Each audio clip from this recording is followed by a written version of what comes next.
Melbourne Water has recently delivered an unprecedented program of works to improve Melbourne's water supply, sewerage and drainage systems, rivers and creeks. We've faced the challenges of extended drought and water security, bushfires and flooding, and the need for greater customer affordability without compromising our services.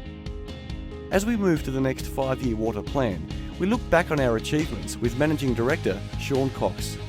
We look after the 8,500 kilometres of waterways that feed into Port Phillip Bay and Western Port, and we've actually just recently done a customer satisfaction survey with those waterways, and we've come up with a rating of 77%.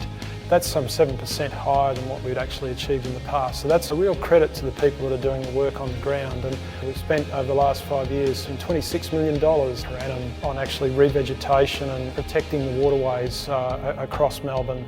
That's included also working with nearly 1,000 stakeholders, landowners and the like. That's led to over 100 kilometres of fencing, some 250,000 tree stock actually being planted across the city. It's quite a significant achievement. Going over to our water and sewerage business, we've spent nearly $900 million building new sewers for this city, and that's to cater for the future growth. There's massive growth in the city, there's massive growth to the north of Melbourne, and since those sewers have been finalised, we haven't actually seen one sewer spill in the area. Sewerage infrastructure in Melbourne's growing north has been boosted through the $650 million Northern Sewerage Project delivered with Yarra Valley Water. A section of the CBD's oldest sewer network has been replaced in the $206 million Melbourne Main Sewer Replacement Project. The Eastern Treatment Plant has been transformed into one of the world's most sophisticated treatment plants through a $418 million upgrade that will come online in 2013. The new Discovery Centre at the Edith Vale Seaford Wetlands offers an exciting hands-on facility for school groups. The replacement of the Patterson Lakes tidal gates offers greater protection from flooding. At Dights Falls, we have removed the most significant barrier to fish passage in Victoria by building a new fishway that will help increase native fish populations in the Upper Yarra River. And in late 2013, we will finish the $75 million Frankston Drainage Improvement Project, the single biggest drainage project we have ever undertaken. Recent years have also shown us how fierce nature can be, unleashing devastating fires and floods. In February 2011, Melbourne experienced a greater than a 1 in 100 year flood. Although we can never eliminate flooding altogether, we spend a lot of time and resources reducing the risk associated with flooding. We've invested $85 million in new infrastructure in high-risk areas to reduce the flood risk.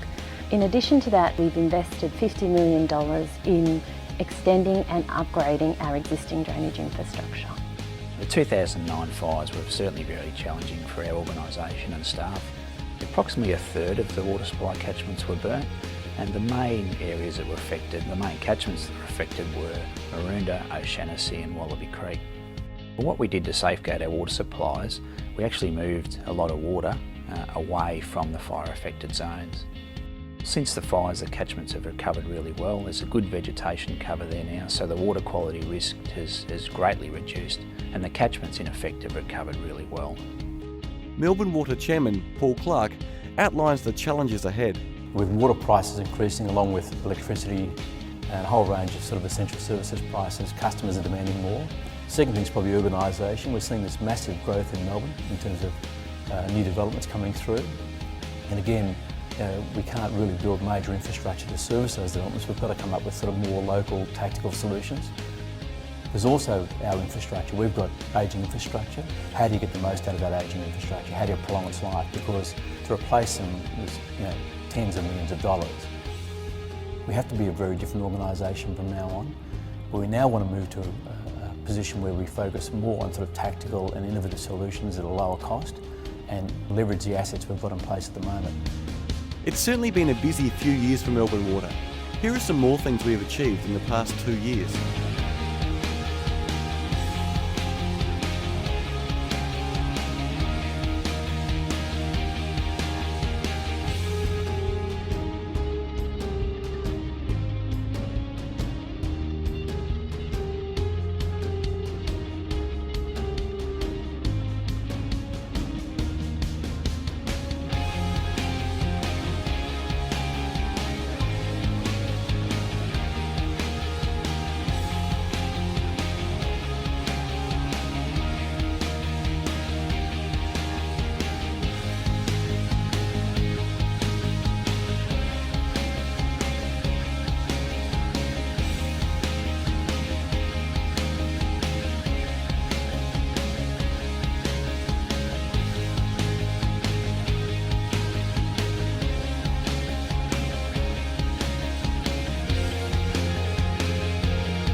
We're looking forward to continuing our work with communities across Melbourne to enhance life and livability.